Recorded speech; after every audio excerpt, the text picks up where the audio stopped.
Assalamualaikum warahmatullahi wabarakatuh. Nahmaduhu wa nusalli wa nusallimu ala rasulil karim, amma ba'du.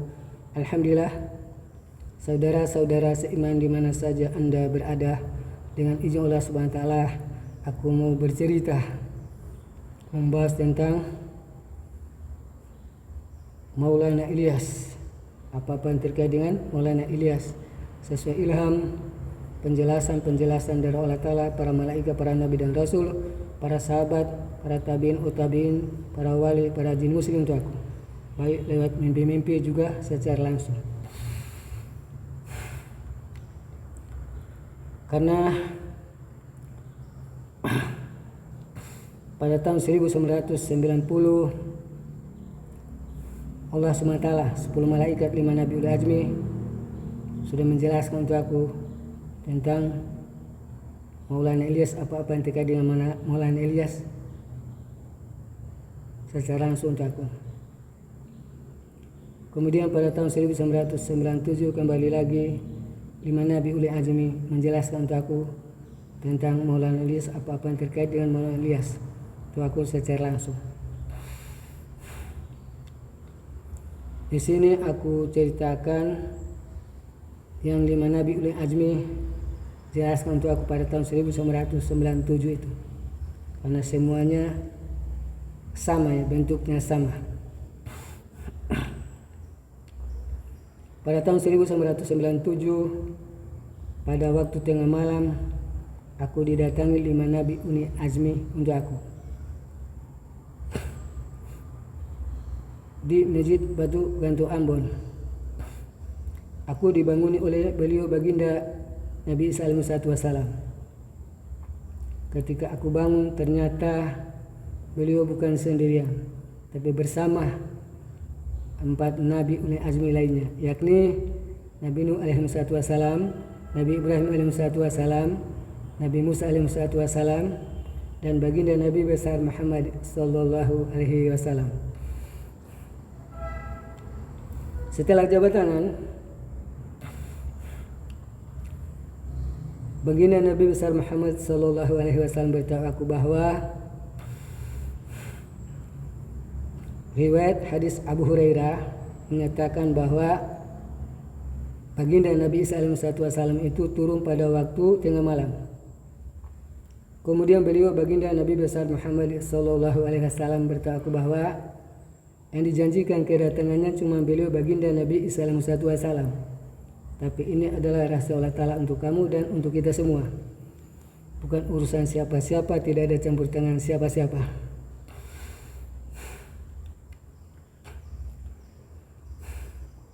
Kemudian beliau memberitahu aku bahwa hati-hati dengan hadis-hadis palsu yang diada-adakan yang berkaitan dengan Dajjal, dengan kedatangan Nabi Isa, turunnya Nabi Isa, yang berkaitan dengan Al-Mahdi, Imam Mahdi. Hadis itu kalau dia sahih harus buktinya sahih, prakteknya sahih. Tapi walaupun hadis sahih, tapi kalau buktinya tidak sahih, prakteknya tidak sahih, maka itu hadis palsu, hadis setan. Jadi jangan gampang menanggapi perkataan-perkataan walaupun beralaskan hadis, tapi kalau tidak benar jangan gampang ditanggapi, diterima. Cuma tantangan untuk kamu. Kemudian setelah mereka semua menjelaskan untuk aku tentang Dajjal, apa-apa yang terkait dengan Dajjal, menjelaskan untuk aku tentang agama mereka bawa, yakni Islam saja. Kemudian mereka semua beritahu aku bahwa kamu sekarang menghadapi umat manusia sudah beragama, sudah ada agama Islam, tetapi mereka telah menyalahgunakan agama, beragama dengan batil, dengan cara-cara batil.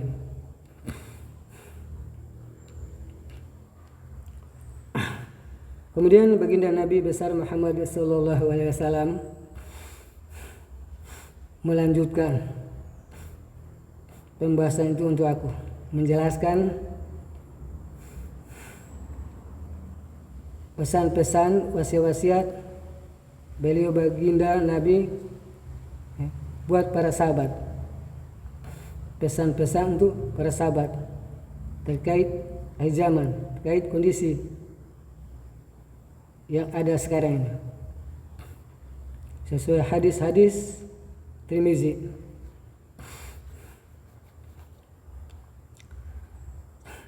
Seperti salah satunya beliau beritahu buat sahabat bahwa kelak Islam akan pecah jadi 73 golongan. Setiap golongan itu sesat menyesatkan, tempatnya di neraka.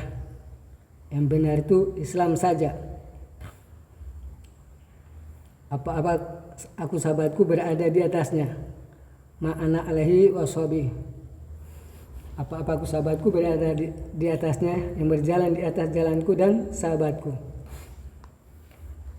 Kemudian beliau menjelaskan, menyatakan tentang hadis Tirmizi lainnya, bahwa jika kalian hidup panjang, maka kalian akan melihat menyaksikan perselisihan banyak. Maka wajib atas kalian berpegang teguh kepada sunnahku dan sunnah khulafaur rasyidin, sahabatku. Alaikum bisunnati wa sunnati khulafaur rasyidin. Maka wajib atas kalian berpegang teguh kepada sunnahku dan sunnah khulafaur rasyidin, sunnah para sahabatku. Jadi mengamalkan mewarisi yang sudah ditata Nabi sahabat. Kesimpulannya seperti itu. Kemudian beliau melanjutkan, berhati-hati dengan hal baru, perkara baru dalam agama, perkara yang diada-adakan dalam agama. Setiap yang baru itu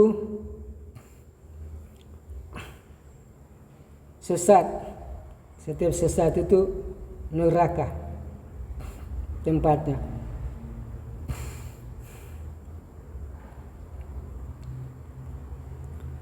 Apa yang beliau wasiatkan, jelaskan buat para sahabat tersebut sekarang sudah terjadi untuk kita akhir zaman ini. Kita melihat secara fakta kenyataan. Sekarang ini secara keseluruhan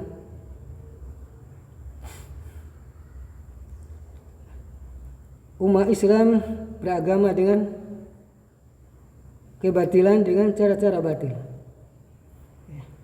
Mengada-ada dalam agama. Beragama dengan cara batil, mempraktikkan agama dengan cara-cara batil. Mengada-ada terutama itu membuat-buat golongan. Suatu hal yang tidak ada di zaman Nabi sahabat. Yang ada di zaman Nabi sahabat cuma Islam saja. Islam itu selamat, siapa masuk dalam Islam dia selamat.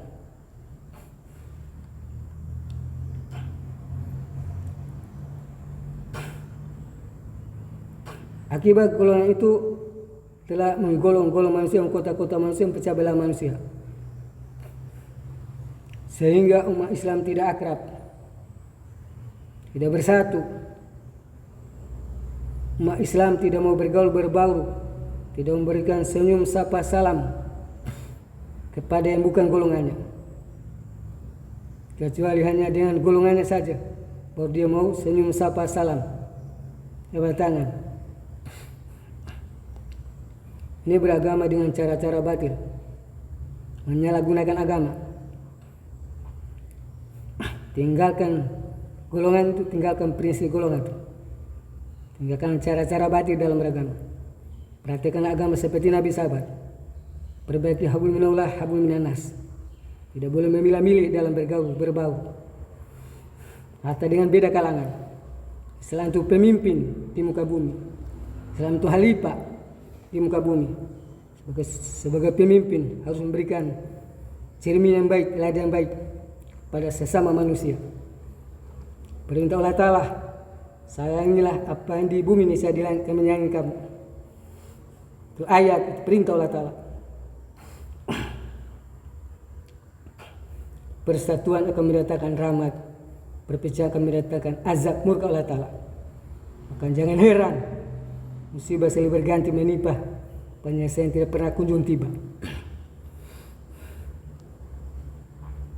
Sekali lagi, persatuan mendatangkan rahmat Allah pertolongan Allah Ta'ala, perpecahan mendatangkan azab murka Allah Ta'ala. Maka di sini aku minta, mari kita semua umat Islam, kita beragama, kita perhatikan agama seperti Nabi sahabat. Kita perbaiki hablum minallah kita, hablum minanas kita. Kita tinggalkan golongan, tinggalkan prinsip golongan. Sini aku bahas ilham penjelasan dari Allah Ta'ala, para malaikat, para nabi, rasul, para sahabat, para tabiin, utabiin, para wali, para jin muslim itu aku terkait Maulana Ilyas. Maulana Ilyas itu dia mengaku dapat petunjuk dari Nabi lewat mimpi. Nabi ajari dia tentang dakwah, cara berdakwah. Tapi dia berdoa supaya dakwahnya diterima.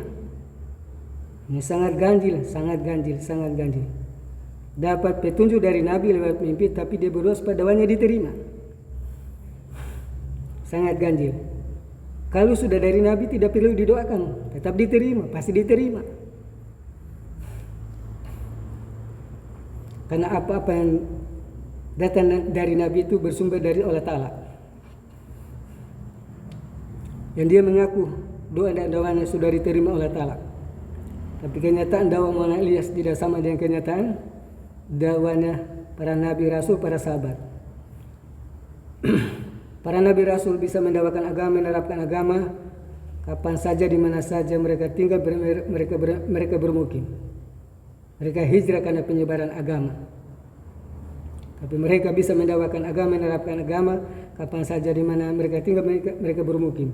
Karena berdakwah dengan kebenaran, bersetuju dengan kehendak Allah Ta'ala, hingga kekuatan Allah Ta'ala bersama mereka. Tetapi dakwahnya Maulana Ilyas, jamaah tabligh lain lagi. Ketika hijrah, ketika khurus di tempat lain, ada kekuatan bicara agama, menyampaikan agama pada manusia, mengajar manusia.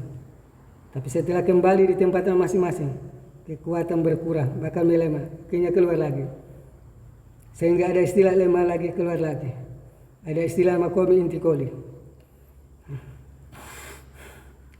Mereka beragama, mengadopsi agama dengan akal pikiran mereka. Mereka menyatakan sahabat itu rolling, karena sahabat itu 124.000 sahabat. Yang Said yang meninggal di luar Mekah Madinah 14.000 orang. Dalam keadaan hijrah khurus 10.000 meninggal di Mekah Madinah dalam keadaan kembali di tempatan masing-masing. Itu perkataan yang diada-adakan, sangat tidak benar. Karena sahabat itu ada yang Said di perang Badar, perang Uhud, perang-perang lainnya. Itu sangat tidak benar, perkataan yang tidak benar. Dan yang terjadi makom intikoli, lemah lagi, keluar lagi, hanya jamaah tabligh. Tidak terjadi pada Nabi Rasul, para sahabat.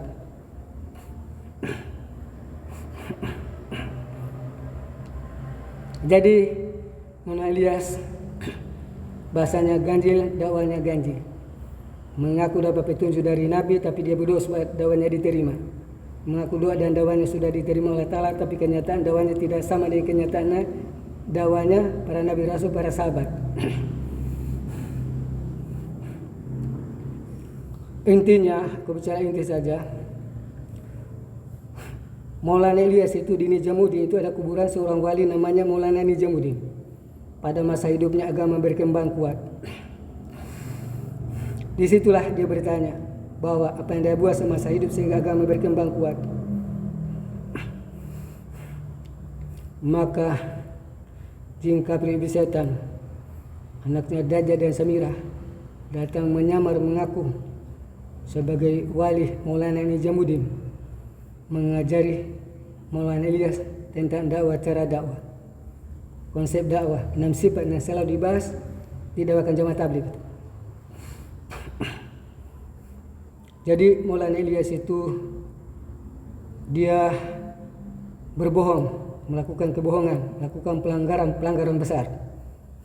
Pertama, dia berbohong mengatasnamakan Nabi. Kedua, dia menipu umat manusia. Ketiga, dia mengada-ada dalam agama, bikin 6 sifat setelah dibahas didakwakan jamaah tabligh. Keempat, dia menyebarkan orang-orang jahil yang kebanyakan bukan dari ahli ilmu, bukan ahli Al-Quran hadis. Maulana Ilyas sudah selalu ditegur Imam Mekah Madinah karena bahasanya ganjil, dakwanya ganjil. Imam Mekah Madinah menyatakan pada Maulana Ilyas bahwa, Maulana Ilyas, kamu mengaku dapat petunjuk dari Nabi lewat mimpi, tapi kamu berdosa pada dakwamu diterima. Apa kamu tidak yakin dengan Nabi? Kamu sadar merusak, tidak merusak. Hentikan dakwamu. Kamu mengaku doa dan dakwamu sudah diterima oleh Allah. Kenyataan dakwamu tidak sama dengan kenyataan dakwah Nabi sahabat. Nabi sahabat bisa mendakwakan agama kapan saja di mana saja, bisa menerapkan agama kapan saja di mana saja. Itu dakwamu lain lagi. Lima lagi keluar lagi. Hentikan dakwamu. Sudah sering diancam oleh Imam Mekah Madinah lewat suara juga lewat surat. Akhirnya Maulana Ilyas diberhenti dari dakwah. Yang berdakwah bukan dia, Maulana Inamul Hasan. Akibatnya Maulana Inamul Hasan sudah selalu sering ditangkap oleh polisi. Tetapi Maulana Inamul Hasan keras kepala, tidak mau tahu. Maulana Ilyas tidak mau tegur Maulana Inamul Hasan, dan Maulana Inamul Hasan tetap berdakwah. Aku mengikuti jamaah tabligh bukan kemauan pribadi, tapi atas perintah Allah Ta'ala dan baginda Nabi, agar bisa tahu keganjilan bahasa Maulana Ilyas, keganjilan dakwanya, keganjilan orang-orang mengikuti dakwanya. Beliau beritahu aku, kami ikuti saja dulu agar bisa tahu secara langsung keganjilan bahasa Maulana Ilyas, keganjilan dakwanya, keganjilan orang-orang mengikuti dakwanya. Aku sudah mengikutinya dari tahun 96, dan aku disuruh baginda Nabi untuk meluruskan dakwanya Maulana Ilyas, untuk mengembalikan umat kepada apa yang sudah ditata Nabi sahabat, mengamalkan waris yang sudah ditata Nabi sahabat. Seperti itu. Jadi di sini aku minta supaya semua saudara-saudaraku jamaah tabligh, maka seluruh umat Islam, terutama jamaah tabligh, jangan beragama dengan taklid buta. Karena ulama itu tidak seperti Nabi. Nabi itu masuk dilindungi, tidak bisa berbohong, tidak bisa berdusta, tidak bisa mengada-ada, tidak bisa menambah-nambah dalam agama. Sedangkan ulama, setan bisa tipu, bisa berdaya, bisa rusak, bisa hancurkan. Jika ulama berusaha hancur, akan merusak, menghancurkan umat manusia juga. Jadi jangan beragama asal-asalan. Karena Maulana Ilyas mengaku dapat petunjuk dari Nabi, tapi dia berdoa supaya doanya diterima. Mengaku doa dan doanya sudah diterima oleh Ta'ala, tapi kenyataan doanya tidak sama dengan kenyataan doa Nabi sahabat. Jadi jangan beragama asal-asalan, jangan taklid buta.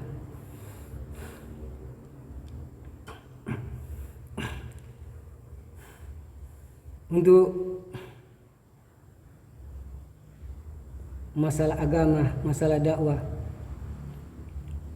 yang dipakai tetap jamaah tabligh, tapi yang di Pakistan, karena di Pakistan mereka ahlu sunnah, mereka ilmunya jelas, mereka menguasai kisah sahabat, fadilah amal, masih hukum fikih dalam beragama.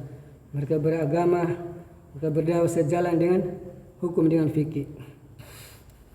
Jadi bagi siapa yang ikuti dakwah, ikutilah jamaah tabligh. Ya, tapi yang di Pakistan,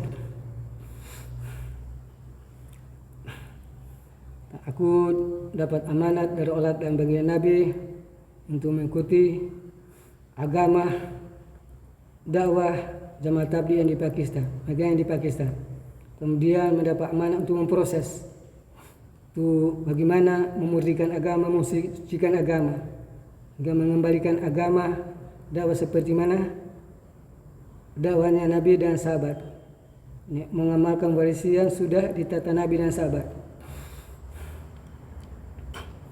Jadi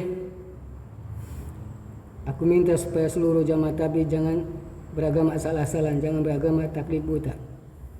Perlu diketahui, ulama pewaris Nabi adalah ulama yang mengamalkan warisan yang sudah ditata Nabi sahabat, yang berpegang teguh kepada sunnah Nabi sahabat. Ma'ana alaihi wa sahbihi falakum bi sunnati wa sunnati khulafaur rasyidin. Bukan ulama membuat-buat golongan, bukan ulama membuat-buat kebatilan dalam sifat yang dibuat oleh Maulana Ilyas pendiri Jamaah Tabligh. Dan baginda beritahu aku bahwa suruh mereka Jamaah Tabligh tengok lihat pergerakan mana yang ada seperti mana hadis Tirmizi, hadis riwayat Muslim, ada dalam agama. Mendakwakan tidak ada suruhan, hanya pandai ngomong tidak pandai mempraktekkan, bicara banyak di masjid mendatangi umat cuma secuil. Kalau bukan Jamaah Tabligh. Begini Nabi beritahu aku seperti itu. Suruh mereka Jamaah Tabligh tengok lihat pergerakan mana yang ada dalam agama, yang membahas mendakwakan tidak ada suruhan dalam agama. Kalau bukan Jamaah Tabligh. Jadi ada kaitannya dengan hadis Tirmizi yang ada dalam agama atau Jamaah Tabligh, yang ada kaitan dengan hadis riwayat Muslim, mendakwakan tidak ada suruhannya, pandai ngomong, pandai bicara banyak di masjid, mendatangi umat cuma secuil, itu Jamaah Tabligh. Jamaah Tabligh bicara berjam-jam di masjid, mendatangi umat cuma secuil. Pada intinya, aku ini pengembang amanah Allah pewaris Nabi. Jadi apa Allah wahyukan ajarkan pada Nabi, apa yang Nabi ajarkan pada umat, itulah yang aku akan ajarkan pada umat, yang aku akan warisi untuk umat.